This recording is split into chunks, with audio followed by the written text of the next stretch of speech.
So now we got to know what exactly Mi will represent, what exactly I of Mi will represent, and what exactly the Pi will represent. Now based on these representations, let us try to find out an expression that will represent the information content of a message. So, if we are discussing about the information content of a particular message, then we should study what are the properties of the information content of a message. Then we have to find a relationship or a mathematical equation that will satisfy the properties of a message.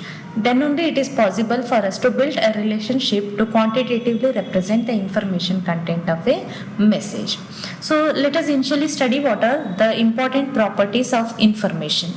So coming to the very first property, here we can see that the very first property says I of mk is greater than I of mj if pk is less than pj.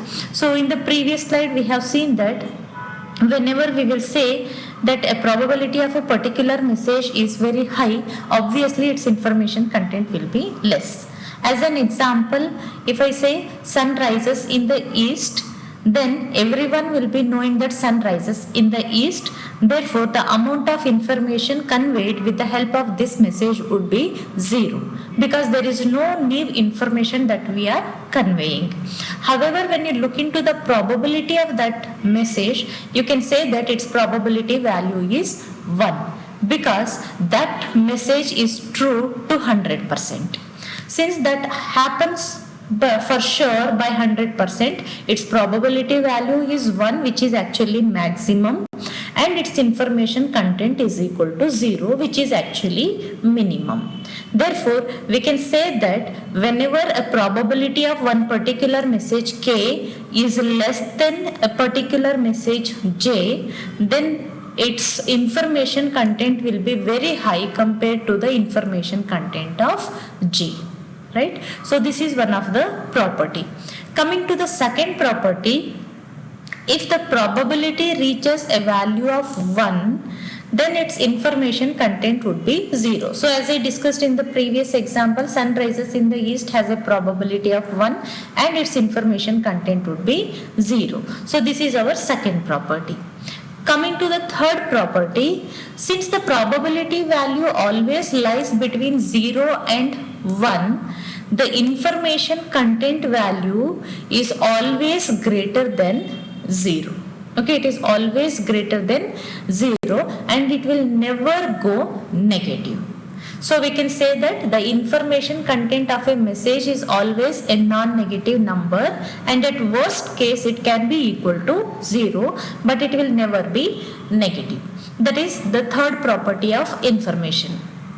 Next, coming to the fourth property, if you consider two messages mk and mj that are independent, then the total information conveyed by these two independent messages can be calculated by taking the individual information content of a message mk and the individual information content of a message mj, because we are saying that these two messages are independent. So these are the four basic properties of information content of a message. Now, if we want to derive an expression or find an expression for the information content of a message, then your expression should satisfy all these four properties. So one such mathematical function is nothing but a logarithmic function. Therefore, information content of a message can be written as logarithm of 1 divided by pk. So why we are taking this as 1 divided by probability? Because here we have learnt that with probability your information content is always inversely proportional. That is, higher the probability, lower will be the information content value, and vice versa. That is the reason why we are taking it as 1 divided by pk, and therefore this will be the expression for information content of a message mk, which depends upon its probability, that is pk. Okay, this is with respect to one particular message mk. Now let us move on to find out the unit of information. So in the previous slide we have seen that I of mk can be measured as log of 1 divided by pk, but we did not mention what is the base of the logarithm. So it depends upon the type of message that you are considering. Okay, so if you want to measure the information in nats, then we have to take the base of our logarithm as natural, that is ln. And if I want to measure the information in terms of Hartley or Deseit, then the base of our logarithm function would be 10. Similarly, if we want to measure the information in terms of bits, then the base of our logarithm would be 2. Right? So depending upon our requirement, we can take the base of logarithm either as 10 or 2, or we can take natural log also. But anytime if it is not mentioned as what is the unit of information, then always we have to take the base to be 2, assuming that our source is a binary source which is capable of emitting only 0 and 1. So by assuming that particular binary source, we are going to take the base of logarithm as 2. Now let us consider an example. If a source, so here we are considering an information source, outputs 5 messages with their probability of output being P1 1 by 2, probability of second message as 1 by 4, probability of third as 1 by 8, probability of fourth as 1 by 16, and probability of fifth message as 1 by 16 as well. Then the information content of each message can be calculated like this. I of m1, we know that it is nothing but I of m1 is nothing but log of 1 divided by p1, right? So we'll take this as log of 1 divided by p1. And here the unit of information is not mentioned, therefore I will take the base of logarithm as 2. So to calculate I of m1, this is the expression I will be using. P1 is given here, which is equal to 1 divided by 2. So replace your P1 with 1 divided by 2 here. So when you replace your P1 with 1 divided by 2, it becomes log 2 of 2, right? So log 2 of 1 divided by 1 by 2, which is equal to log 2 of 2. In most of the textbooks, it is even written as minus log of P. Okay, instead of considering it as log of 1 divided by P, you can rewrite it as minus log of P also. Both are one and the same. So we can even write it as minus log of P, where P is equal to 1 divided by 2. And when you go for calculation, it will give you 1 bit. That means that the information conveyed by your message M1 is equal to 1 bit.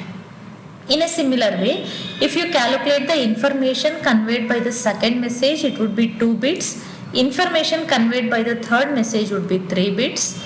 Similarly, information conveyed by fourth and fifth messages are nothing but 4 bits. You can directly substitute for P and go for calculation of I. Okay, so this is how we are going to calculate the information content. Now let us calculate the average information content of symbols in long independent sequence. So initially let me tell you why we are considering it as independent sequence. There are 2 types of sources that you can consider. One is called as a source with memory and other is a source without memory.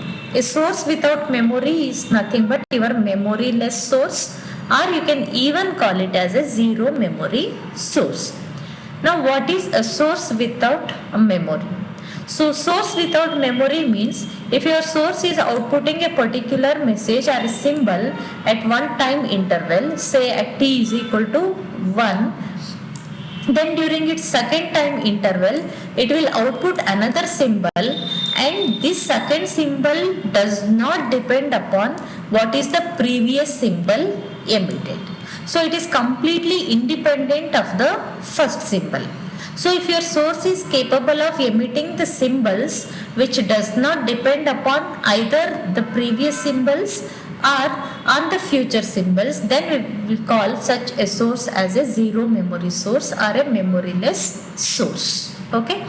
Whereas in source with memory, the occurrence of one symbol depends, or the present symbol depends upon the emission or the sources that were emitted during the previous symbol intervals. They are called as the sources with memory.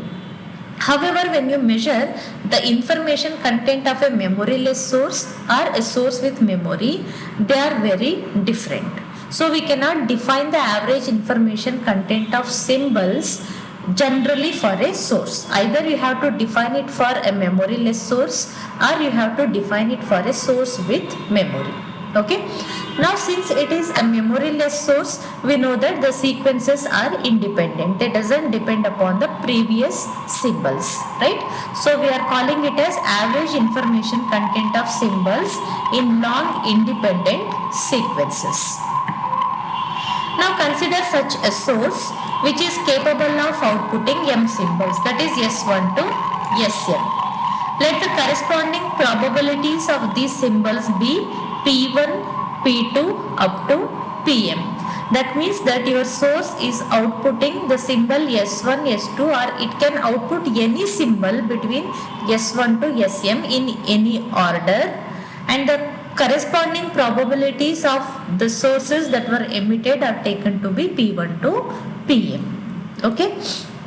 Now, if there are n symbols in a message, for example, let me consider one message. So, one message is nothing but one word I am considering here.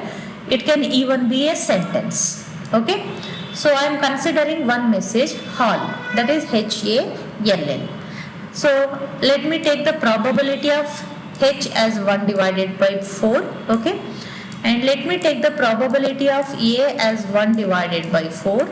And the probability of L, I will take it as 1 by 2. Because there are two L's present in the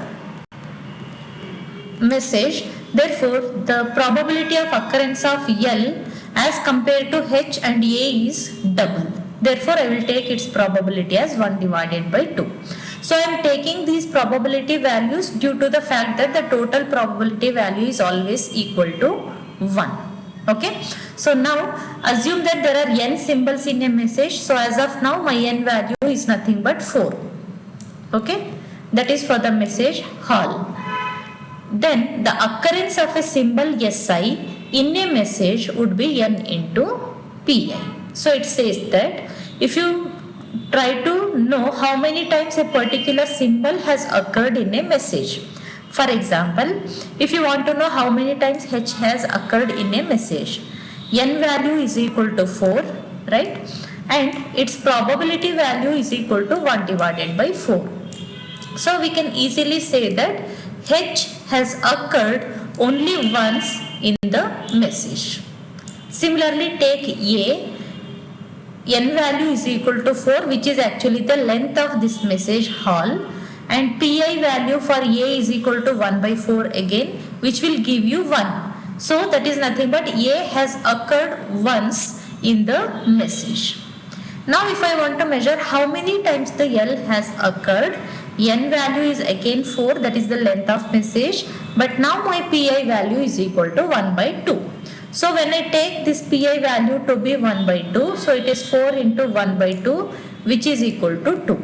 So it is clear that L has occurred twice in a given message. Okay, that is the meaning of this sentence. If there are n symbols in a message, then the occurrence of a symbol SI, it can be S1, S2, S3 or S4 in a message is nothing but n into Pi. Now if I say that this particular SI itself is treated as a message of length 1, that is I am saying that H itself I am treating as one of the message whose length is equal to 1, right? We know how to calculate the information content. So I of SI is nothing but log of 1 divided by Pi. So that is the information conveyed by H.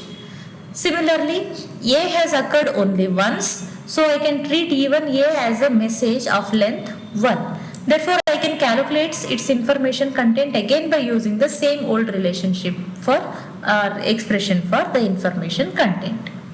Now, if I want to calculate the information content of a message whose length is more than 1, then this part will give you the information content of a message if it has occurred only once or if its length is equal to 1. But if it has occurred for more than once, then you have to take that count also. That is how many times it has occurred multiplied by the information content for single occurrence. Right? So we know that n into pi gives us the information regarding the number of occurrences. Right? So multiply that with the information content, you are going to get the total information content. You can observe that for H, these two messages are one and the same because n into pi is going to give you only 1. But when you take L, this will give you 2. That is, I total is twice of that information content. So that is true also because L has occurred twice, therefore its information content is twice of the information content conveyed by either H or L. Okay, so this is how we will calculate the total information content of a message when its length is more than 1. If its length is more than 1, then make use of this information or this expression. When its length is equal to 1, you can directly write this expression without using n into pi. Okay, so this is our I total. Now, average information content of symbols in long independent sequences, whatever we were trying, we have derived expression only till I total. Right? So, in the previous slide, you can see that we are using this expression to calculate the information content of H, A, L and L. So, I total will give me either the information content of H, whereas n into pi is 1. Similarly, it will give you the information content of A and it will give you the information content of L. But if I want to calculate the total information content together, okay, if I want to calculate the total information content of the entire message, so here we have treated each symbol separately as a message, right? Now if I want to calculate the total information content of the entire message, then I have to calculate information content of H, information content of A, information content of L and information content of L. And if I sum up the information content of all these symbols, then I am going to get the total information content of a message. Okay. So what we'll do for that? So here I am rewriting the same expression. I know that this expression can be used either to calculate information content of H, A, L and L. So if I want to add them up, I have to take a summation. So how many times you need to consider this expression, it depends upon your message length. If your message length is m, then I will take I is equal to 0 to m. Otherwise, I have to take m value is equal to 4 if I go ahead with the previous example. Okay. So now we have the total information content of a particular message emitted by the source. But we are interested in the average information content and not in the total information.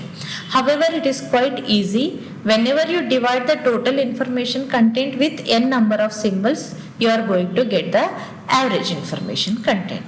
Right? So we are dividing I total by n and we are getting average information content. So we are representing that as H because average information content of symbols is even called as a entropy, and that entropy is represented as H. So it is the average information content of symbols, and the unit of average information content of symbols is bits per symbol, whereas for information the unit is only bits. When you go for average, it will be bits per symbol. Okay. So now we got to know how to calculate the information content of a single symbol, information content of a message, that is the total message, and average information content per symbol in a message. Now if I want to calculate the information rate, okay, this is average information content only but not the rate. If I want to calculate the rate, then I have to multiply the information rate with the source rate. Okay, average information content with source rate. Entropy has a value of bits per symbol, right? So you can see here entropy H has a unit of bits per symbol, that is for H. And RS is nothing but our source rate. Source rate means it will tell you how many symbols were emitted per second. Okay, it will tell you how many symbols were emitted per second. Therefore, when you multiply H into RS, your unit would be bits per second. Okay, therefore RS, which is actually the information rate, has a unit of bits per second, and it can be easily obtained by multiplying entropy with the source rate or the symbol rate.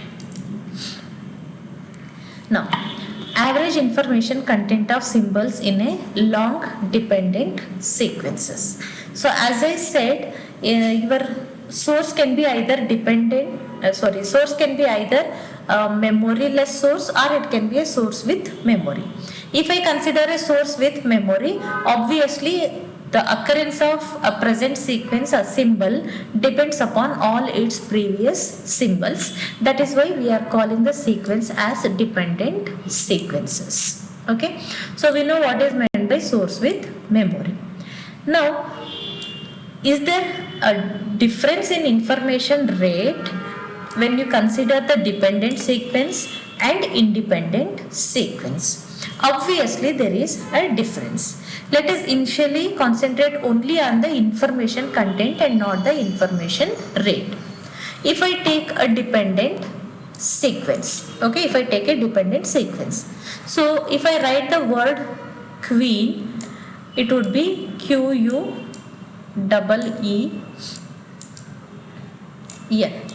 right? And similarly, if I say quit, okay,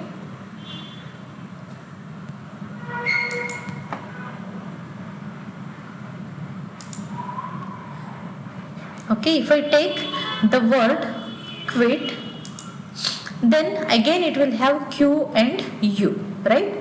So in queen and quit, we can see that after Q there is a U. Therefore, as soon as source emits Q, you will get to know that the next letter would be U. That means that again there is a loss of new information. Whereas when the sequence are independent, you cannot predict what would be my next symbol, right? That is why the amount of new information you are getting in independent sequence is more as compared to the amount of new information you are getting in the dependent sequence. When it comes to independent sequence, we know that information rate can be easily calculated by multiplying the entropy value with your symbol rate RS. But that is not the case in case of independent sequences. So how do we go with the dependent sequences? When you consider a dependent sequence, initially you have to develop a statistical model for the source. Okay, that statistical model is nothing but our source model. Okay, now then we will use that model in order to define our entropy value and the information rate for the source. That is, for the obtained statistical model, try to obtain the entropy, and that entropy you have to multiply with RS, that is the symbol rate, in order to obtain the information rate of the source. Okay, so that is what we are going to study in our next session.